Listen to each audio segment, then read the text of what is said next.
Assalamualaikum warahmatullahi wabarakatuh. Halo Sobat Edu semua, apa kabar nih? Semoga kalian semua selalu dalam keadaan sehat ya. Kenalin, nama aku Anissa Eka Nur Astuti dengan NIM 1900700, mahasiswi Pendidikan Akuntansi Universitas Pendidikan Indonesia kelas 4A. Nah, di podcast pertama aku kali ini, aku bakal ngejelasin salah satu materi yang berkaitan sama keuangan nih. Nah, lebih tepatnya yaitu pembahasan tentang lembaga keuangan. Pasti udah banyak yang sering dengar dong ya. Apa sih lembaga keuangan, atau mungkin pernah dengar istilah-istilah lembaga keuangan mungkin? Nah, langsung aja yuk kita masuk ke pokok bahasan yang pertama, yaitu pengertian lembaga keuangan. Banyak yang bilang nih, kalau tak kenal itu maka apa ya? Kenalan dong pastinya. Jadi sebelum kita belajar tentang lembaga keuangan, kita juga harus paham dulu apa sih lembaga keuangan itu. Jadi Sobat Edu, menurut Undang-Undang Nomor 7 Tahun 1992, lembaga keuangan merupakan semua badan yang kegiatannya itu berkaitan dengan bidang keuangan untuk menarik hasil dana, kemudian menyalurkannya kembali kepada masyarakat. Tentu saja, karena namanya lembaga keuangan, kegiatan operasionalnya pun pasti berhubungan dengan bidang keuangan.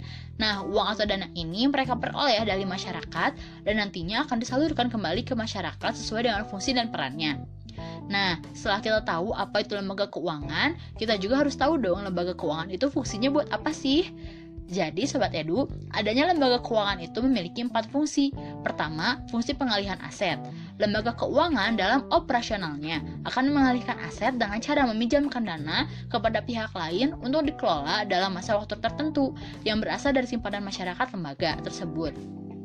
Fungsi yang kedua yaitu likuiditas, yang merupakan kemampuan untuk mendapatkan uang tunai ketika diperlukan, sehingga tidak akan ada yang merasa khawatir akan kekurangan uang yang juga beredar di masyarakat. Fungsi ketiganya yaitu realokasi pendapatan. Dengan fungsi ini, pendapatan yang masuk dan tersimpan di lembaga keuangan dapat digunakan di masa depan loh. Fungsi keempat dari lembaga keuangan ini adalah efisiensi dan kemudahan dalam bertransaksi. Dengan fungsi ini, lembaga keuangan memiliki peranan yang penting dalam penyediaan jasa untuk mempermudah transaksi keuangan masyarakat. Dengan hadirnya lembaga keuangan, masyarakat dapat menghemat waktu dan tenaganya dalam melakukan kegiatan yang berhubungan dengan keuangan. Sekarang Sobat Edu artinya udah tahu, fungsinya juga udah tahu nih lembaga keuangan. Apalagi ya kira-kira yang perlu kita tahu supaya bisa lebih kenal nih sama lembaga keuangan? Yap, kita harus tahu juga lembaga keuangan itu ada berapa sih jenisnya. Sobat Edu, jadi lembaga keuangan itu terdiri dari 2 jenis ya. Ada lembaga keuangan bank dan juga lembaga keuangan non-bank. Bedanya apa sih dari 2 jenis itu? Aku jelasin ya. Pertama, lembaga keuangan bank itu berupa badan usaha yang menghimpun dana dari masyarakat dalam bentuk simpanan dan menyalurkannya kembali ke masyarakat dalam bentuk kredit atau lainnya, yang bertujuan untuk meningkatkan taraf hidup orang banyak. Ada 3 nih yang termasuk dalam jenis lembaga keuangan bank. Pertama, ada Bank Sentral atau Bank Indonesia ya Sobat Edu. Bank sentral ini tugasnya untuk memelihara kestabilan nilai rupiah dengan menerapkan kebijakan moneter. Jadi, cakupan dari tugas bank sentral ini berskala nasional ya.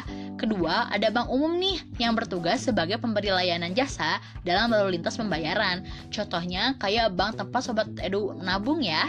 Dan yang ketiga, ada Bank Perkreditan Rakyat atau yang biasa kita sebut dengan BPR. BPR ini fokus pada penerimaan deposito berjangka dan tidak memberi jasa dalam lalu lintas pembayaran. Terlihat dong ya perbedaan signifikan dari Bank Sentral, Bank Umum, dan BPR ya. Nah, beres deh tentang lembaga keuangan bank. Sekarang kita lanjut ke lembaga keuangan non-bank ya.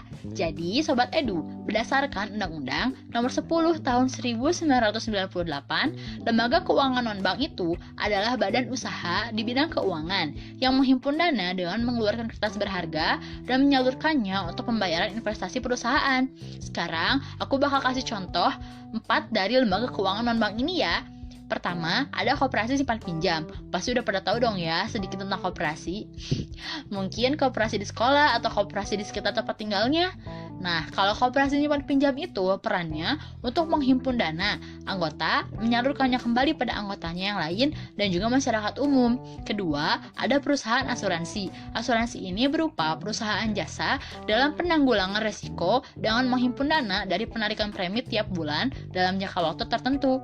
Ketiga, ada pegadaian. Tahu dong ya, pegadaian itu yang mana? Betul banget nih Sobat Edu, yang hijau-hijau gitu deh logo dan warna tempatnya. Pegadaian ini menyediakan fasilitas pinjaman dengan jaminan tertentu yang nilainya akan menentukan besarnya pinjaman yang dapat diperoleh. Terakhir nih, keempat, yaitu dana pensiun. Perusahaan dana pensiun mengelola dana pensiun pada perusahaan pemberi kerja. Nantinya, pada masa pensiun, uang yang dikelola perusahaan akan dibalikan lagi tiap bulannya. Beres deh tentang contoh dari lembaga keuangan non-bank. Gimana nih Sobat Edu semua? Udah paham dong ya apa sih lembaga keuangan itu, fungsinya untuk apa, dan jenisnya ada apa aja. Nah, jadi aku simpulin ya bahwa lembaga keuangan itu merupakan badan yang melalui kegiatan di bidang keuangannya menarik hasil dana dari masyarakat dan menyalurkannya kembali kepada masyarakat.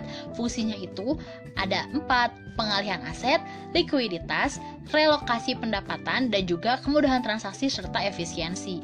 Jenisnya itu ada 2, ada lembaga keuangan bank, yang contohnya itu ada Bank Sentral atau Bank Indonesia, Bank Umum, dan juga BPR, dan ada jenis lembaga keuangan non-bank, contohnya itu ada Pegadaian, Koperasi Simpan Pinjam, asuransi, dan juga dana pensiun.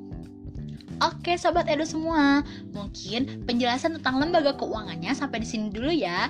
Terima kasih banyak nih untuk kalian yang sudah setia mendengarkan podcast pembelajaran ini. Jangan bosan-bosan buat dengerin podcast aku ya. Next time, kita bakal bahas materi pembelajaran yang berhubungan dengan program keahlian akuntansi keuangan lainnya ya. Tetap semangat, jaga kesehatan, dan jangan lupa untuk selalu belajar dimanapun Sobat Edu berada. Goodbye, see you in the next podcast. Wassalamualaikum warahmatullahi wabarakatuh.